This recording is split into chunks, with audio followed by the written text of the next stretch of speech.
In 1896, an Ethiopian army dealt a crushing blow to Italian invaders at the Battle of Adwa. Adwa was the first decisive victory of an African army over a colonial European force, and the impact of that battle would shake up the dynamics on both continents and the rest of the world. There is so much to be said about Adwa, so much that cannot be covered in a short form video like this.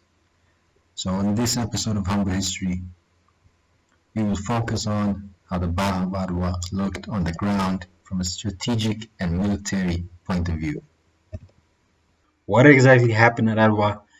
Let's set our time machines to the 19th century and find out. As the Ethiopian army left the capital, marching north to the occupied Italian territories, the two armies fought 3 times. The first one was at Ambalage. At this point, the Italians were unsure of what to make about the approaching army. Their intelligence on this marching army was very low, and they prepared very poorly and had only positioned 2,000 men at Ambalage.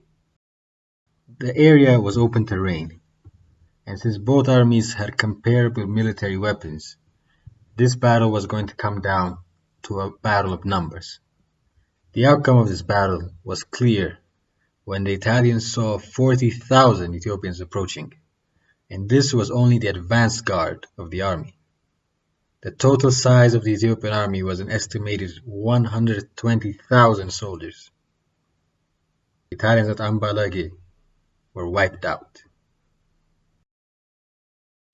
The second battle took place further north, at the city of Mekelle. This battle would not come so easy for the Ethiopians. The Italian base at Mekelle was fortified and located on higher ground. These two advantages made the first day of battle a success for the Italian forces. Ethiopian soldiers charging the fort were gunned down by artillery fire.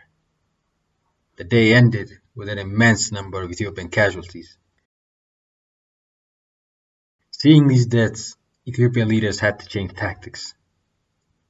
They stopped charging the fort and instead cut off food and water from entering the base.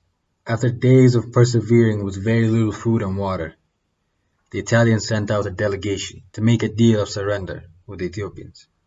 Emperor Minlik agreed to give the Italians safe passage north if they surrendered, which the Italians at Mekelle agreed. Meanwhile, further north, in the town of Adigrat, the Italian army had prepared a second and much stronger fort, stacked with more supplies and soldiers, being shipped daily from Eritrea and even all the way from Italy. Adigrat was important to the Italians because of its location. It would have been impossible for the Ethiopian troops to move any further north and potentially attack their base in Eritrea without passing through Adigrat. This new fort created an ultimate deterrent. The Ethiopians had originally planned to march up to Adigrat, but their experience in Mekelle forced them to change tactics. They learned that attacking a fortified base was a losing game, and that charging Adigrat would only end in tremendous casualties. So instead, the Ethiopians used the captured Italians as human shield as they marched up to Adigrat. Knowing that the Italians would not fire on their own, they passed by the military base and then marched west to Adwa. Through Adwa, the Ethiopians could take an alternate route to Eritrea. An invasion by that route would lead the Italians in Adigrat in frantic pursuit as the Ethiopian army spread chaos and destruction. So the Italians decided to leave their fort and to hold the Ethiopians at Adwa.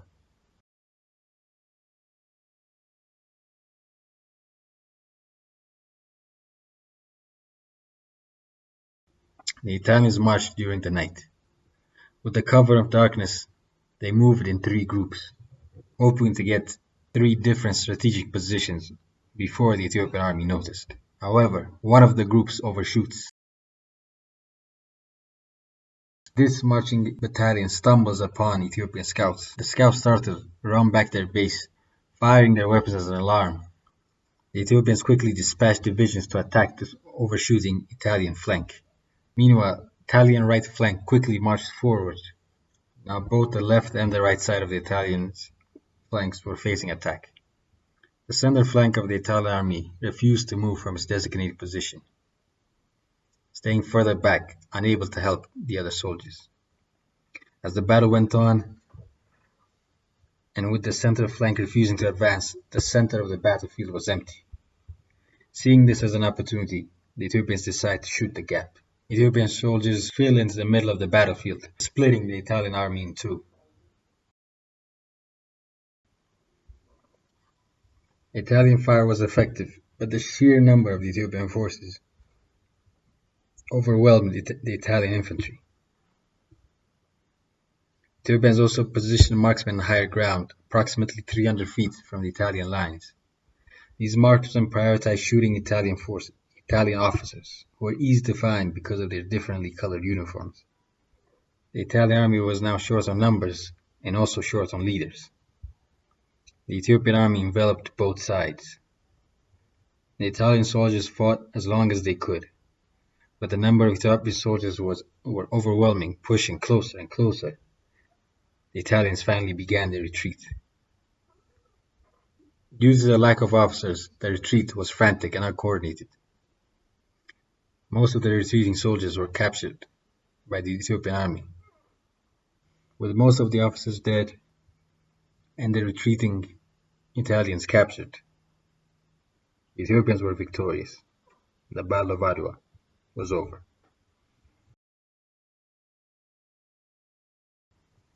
The Battle of Adwa marked a change in European and African relations in the Age of Empire. Adwa was the first decisive battle resulting in African sovereignty against European colonialism. Ethiopia's independence shattered the 19th century perception that colonization of all of Africa was inevitable.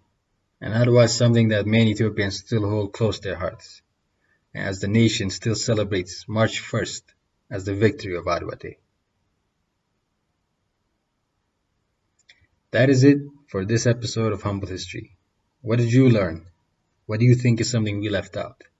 Comment below so we can all learn together. If you want to support our work, make sure to like and subscribe, and share this video if you want to celebrate the